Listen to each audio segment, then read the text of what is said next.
नमस्कार दोस्तों, आज हम इस वीडियो में जानेंगे कि द्विघात बहुपद कक्षा 10 की जो दूसरी प्रश्नावली है उनके शून्यक कैसे निकालते हैं और जब शून्यक हम निकाल लेते हैं तो उनकी सत्यता की जांच कैसे करते हैं। जैसे हमारे पास में ये सवाल है कि एक द्विघात बहुपद x² + 7x + 10 के शून्यक ज्ञात कीजिए और शून्यकों तथा गुणांकों के बीच संबंध की सत्यता की जांच कीजिए। तो ये सवाल है। तो जब कोई भी सवाल आपके ऐसा आए तो जब शून्यक ज्ञात करने हैं तो पहले तो आपको उसको गुणनखंड विधि से उसके शून्यक निकालने।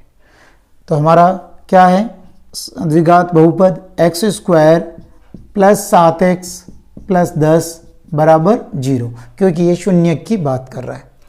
अब देखिए यहाँ पे कोई भी संख्या नहीं है तो, लेकिन यहाँ पे संख्या तो गुणा करने पर तो चाहिए हमें 10, यानी कि गुणा करने पर चाहिए हमें 10। और जब भी सभी प्लस के हों तो माइनस तो लेने की जरूरत नहीं, सभी प्लस ही लेंगे। और यहाँ है प्लस, यानी जोड़ने पर मेरे को चाहिए 7, यानी कि जोड़ने पर चाहिए मेरे को 7। तो देखो इस संख्या के ऐसे कितने टुकड़े करें जिससे कि गुणा करें तो 10 आ जाए और उन्हीं टुकड़ों को अगर हम जोड़ें तो वो 7 आ जाए। देखिए अगर मैं 2 को 5 से गुणा करता हूँ 10, ठीक है, और हमारे जो दो टुकड़े आए वो क्या है, 2 और 5 आए, क्योंकि जब हमने 2 और 5 को गुणा किया तो 10 आए। अब टुकड़े क्या हुए, 2 और 5 हुए 10 के, और इसके साथ में x, तो हम इनके साथ में भी x लगा देंगे। और जब दोनों प्लस हों तो हम या इसके भी प्लस और इसके भी प्लस, तो जो हमारे जो गुणनखंड होंगे, जो टुकड़े हुए 2x और 5x होंगे, प्लस के 2x और प्लस के 5x। तो हम इस 7x की जगह 2x + 5x लिख देंगे और x² ऐसे कैसी और 10 ऐसे कैसी। तो चलिए लिखते हैं x² + 2x + 5x + 10 = 0। अब हमें इसमें और इसमें कॉमन लेना, मतलब x² + 2x में और 5x + 10 में हमें कॉमन लेना है। देखिए मैंने इसमें कॉमन लेना, देखो x कॉमन का मतलब ये होता है कि जो दोनों संख्याओं में हो वो कॉमन होता है। तो देखिए अगर 2 इधर हैं लेकिन 2 इधर नहीं है तो 2 तो कॉमन होगा ही नहीं। अब x² और x यानी कि x कॉमन हो गया, तो इधर बच गया x प्लस x बाहर आ गया तो बचे 2 प्लस 5 और 10 5 की टेबल में आता है तो 5 कॉमन होगी, क्योंकि हम ऐसी संख्या देखनी है कि जो दोनों में कॉमन हो। अब 5x में 5 का भाग लगाया तो 1x बाहर गया और 1 को x से गुणा किया x।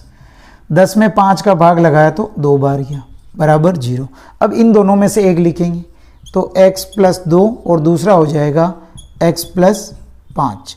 अब देखिए दोनों को बराबर में हम 0 रखेंगे तो जब ये आ जाएगा x + 2 = 0 और x + 5 = 0।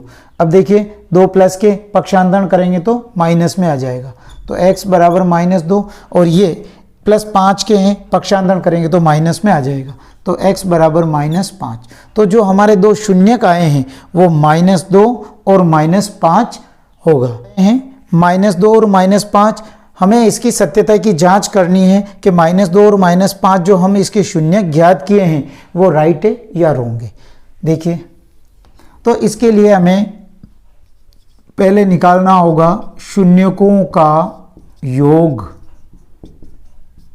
शून्य कौन से हैं, -2 और -5, तो -2 प्लस -5, क्योंकि योग का मतलब प्लस। अब इसको सोल्व करेंगे, -2 प्लस माइनस, तो ये आया -7, यानी कि हमें इन दोनों शून्यकों को अगर हमने योग किया यानी जोड़ा तो हमारा है -7। अब इन्हीं शून्यकों का वापिस हम गुणनफल करेंगे, तो शून्यकों का गुणनफल यानी गुणनफल का मतलब क्या होता है, गुणा करना। तो शून्य क्या है, -2 और -5, तो -2 × -5, तो देखो 2 को 5 से गुणा किया 10 और माइनस प्लस। तो हमारे जो दो शून्यक आए हैं वो क्या क्या आए हैं, तो इसमें जब हमने शून्यकों का योग निकाला तो -7 आया और गुणनफल किया तो 10 आया। अभी हमने इसमें शून्यकों का योग तो किया तो -7 आया और गुणनफल किया यानी गुणा किया तो 10 आया। अब हमें देखो, अब हमें क्या करना है, इसको सूत्र से करेंगे। कौन से, ये द्विघात बहुपद होता है ax² + bx + c = 0 के फॉर्म में द्विघात बहुपद होती है। अब हमें देखें a यानी कि a = x² के साथ में कोई भी संख्या नहीं होती तो 1 होती है, अब बी एक्स जिसके साथ में एक्स होता है वो बी की संख्या होती है, तो बी बराबर 7, और कुछ एक्स और एक्स नहीं है, वाई नहीं है, तो वो सी की संख्या होगी, सी की संख्या 10। अब हमें इसकी सत्यता की जांच करनी, हम इसकी जांच कर रहे हैं कि जो हमने जो दो शून्यक निकाले योग और गुणनफल, अगर ये दोनों योग और गुणनफल अगर इससे आ जाते हैं तो राइट है, नहीं तो रॉन्ग है। इसके लिए हमें शून्यकों का योग ज्ञात करने का सूत्र होता है -b/a। ठीक है, अब b की संख्या है 7 और सूत्र का माइनस लगा बटा 1, -7 में 1 का भाग लगाएंगे तो -7। देखो शून्यकों का योग -7 आया, इधर भी हमने शून्यकों का योग किया तो -7, यानी कि एक शून्यक हमारा योगफल वाला सही है। अब शून्यकों का गुणनफल करते हैं, शून्यकों का गुणनफल, यानी इसके लिए सूत्र होता है c/a, यानी c की संख्या हमारे पास में क्या है 10/1, यानी कि 10 में 1 का भाग लगाएंगे तो 10, तो ये 10। देखिए अब इसमें योग तो आया हमारे पास में -7 और 10, और इधर भी -7 और 10, तो हमने इसके जो दो शून्यक निकाले कौन से -2 और -5, वो हमारे करेक्ट हैं। तो आप इस वीडियो को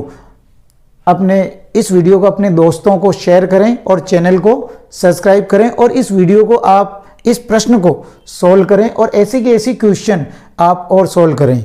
तो चलिए मैं आपको एक क्वेश्चन देता हूं जो आप सवाल सॉल्व करके इसको कमेंट बॉक्स में डालें। सवाल है x² + 4x + 4 = 0। इसके आपको शून्यक ज्ञात करने हैं और सत्यता की जांच भी करनी है। तो हम नेक्स्ट सवाल के लिए हम नेक्स्ट वीडियो में मिलेंगे, तब तक के लिए थैंक यू।